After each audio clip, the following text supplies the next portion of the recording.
Ya pemirsa, Anda kembali di Apa Kabar Indonesia Pagi bersama saya Zinedine Duhan dan juga Pak Yayat Supriyatna selaku pengamat tata kota. Pak, tadi kita sudah mendengarkan pendapat dari masyarakat yang menyebutkan bahwa memang wacana ini baik tapi tidak untuk semua kalangan, terutama kalangan yang menengah ke bawah seperti ini. Nah, pendapat dari Anda sendiri seperti apa, Pak? Pertama begini, yang harus kita pahami bahwa mungkin ada informasi yang terpotong, terpenggal, penghapusan koridor itu ya.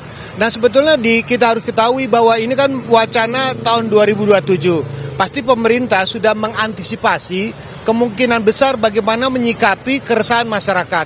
Sebetulnya keresahan masyarakat itu sudah terjawab misalnya pada sekarang ketika DKI itu punya kebijakan integrasi tarif yang 10.000 itu selama 3 jam berpindah dengan 2 moda. Minimal 2 moda untuk berpindah ya gitu tuh. Kan? Jadi artinya sebetulnya bagi warga yang merasa galau karena kebijakan ini sebetulnya tidak perlu galau. Nah, yang kedua, sebetulnya kita kan tahu ada 18 golongan yang bisa mendapatkan bantuan, yang bisa difasilitasi. Itu saja nanti yang harus banyak disosialisasikan sehingga ada wacana kekhawatiran itu bisa diselesaikan. Nah, kemudian juga yang menarik, jika nanti dia jadi koridornya sampai ke kota, sampai ke Blok M dan sebagainya, sebetulnya pihak MRT 2003 saya pernah diajak untuk sama-sama mempertimbangkan bagaimana penurunan tarif pada saat di luar jam-jam sibuk. Artinya kita menaikkan load factor, jumlah penumpang MRT sehingga nanti ada keringanan atau diskon yang bisa diberikan bagi masyarakat untuk menggunakan MRT pada saat di luar jam sibuk. Harus diakui bahwa yang jam sibuk itu biasanya kelas menengah atau mereka yang bekerja dan punya kemampuan sebetulnya untuk membayar tarif MRT. Oke, nah jika tadi kan sempat disebutkan juga perlunya ada penyesuaian tarif nih selain dari 18 golongan tadi yang bisa mendaftarkan keringanan seperti itu. Perlunya ada penyesuaian tarif. Nah, ini memungkinkan untuk dilakukan atau tidak? Dan jika memungkinkan, sebetulnya penyesuaian tarif MRT ini nantinya akan sebesar apa? Nah, pertama penyesuaian ini kan banyak dilakukan ya. Kita tahu bahwa pemerintah DKI ini cukup baik ya dalam arti sudah ada instrumen-instrumen kebijakan yang bisa dilakukan dengan menyesuaikan kemampuan warga. Sebetulnya kita harus ngerasakan lah. Saya sendiri pengguna Transjakarta itu merasakan lebih dari 20 tahun dapat subsidi 3.500. Betul. Iya kan? Nah, pertanyaan gini, kemungkinan besar kalau nanti terintegrasi, tarif terintegrasi, ini kan sebetulnya antara MRT, LRT sama Transjakarta itu kan ditanggungjawabkan oleh MITJ. PT MITJ yang merupakan holdingnya untuk melakukan penyesuaian. Dan saya kira untuk mengantisipasi kegalauan itu dan bagaimana nanti kita mendorong kenaikan jumlah pengguna, saya kira sudah saatnya nanti dilakukan tarif yang lebih disesuaikan dengan kebutuhan masyarakat. Bagaimana caranya? Mari kita belajar dari LRT Palembang. LRT Palembang. LRT Palembang itu banyak penyesuaian berdasarkan golongan. Ada mingguan, ada bulanan, dan ada untuk karyawan maupun pelajar.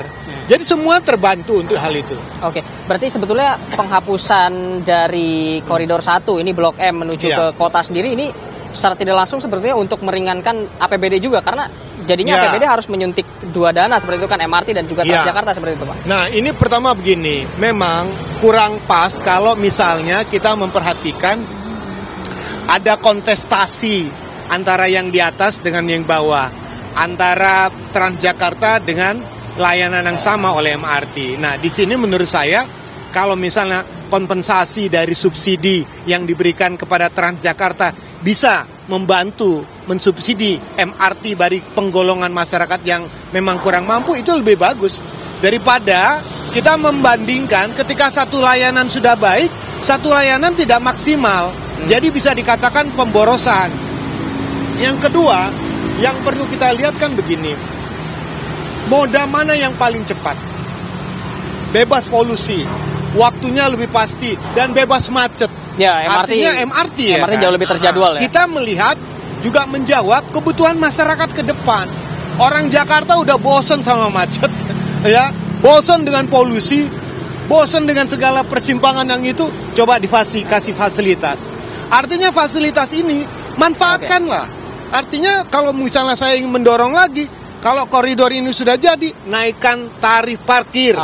Sehingga orang yang tadinya mau naik motor, bawa mobil, ternyata parkirnya mahal, tarif MRT lebih murah.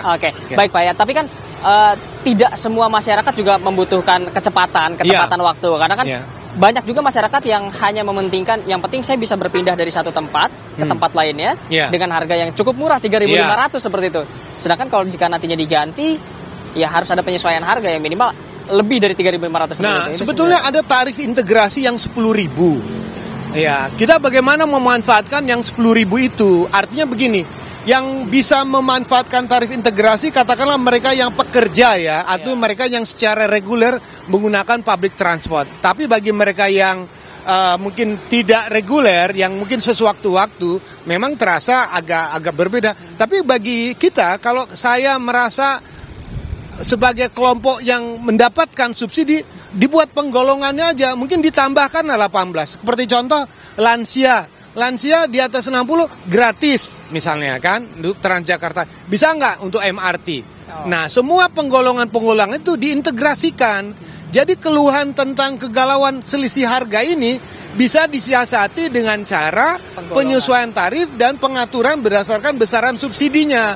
Tetapi saya kira ada bagusnya juga untuk mengurangi tingkat polusi di Jakarta, menambah ruang pejalan kaki, kemudian juga mengurangi kemacetan di koridor ini, ada baiknya tarif yang terjangkau, integrasi antar modanya dilakukan, kemudian kecepatan pelayanan itu menjadi maksimal, itu akan menjadi kekuatan besar.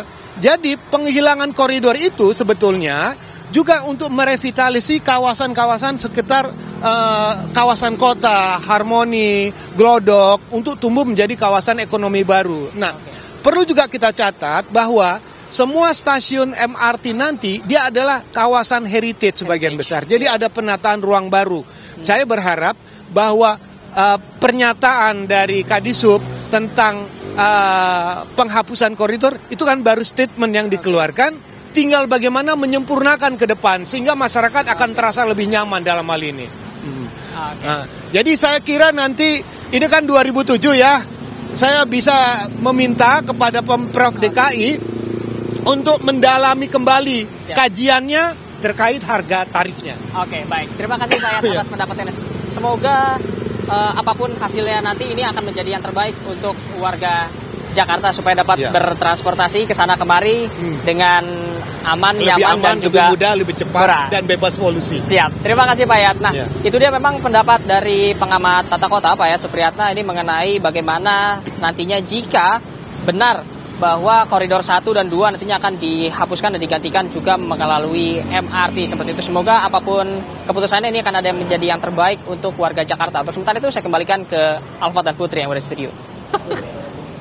Baik, terima kasih Zainuddin Duhan atas laporan dan juga perbincangannya mengenai wacana penghapusan koridor 1 dan koridor 2. Ini menjadi perhatian bagi warga-warga yang berada di kawasan kota, Blok M, Harmoni dan juga di Pulau Gadung dan daerah-daerah yang dilewatinya.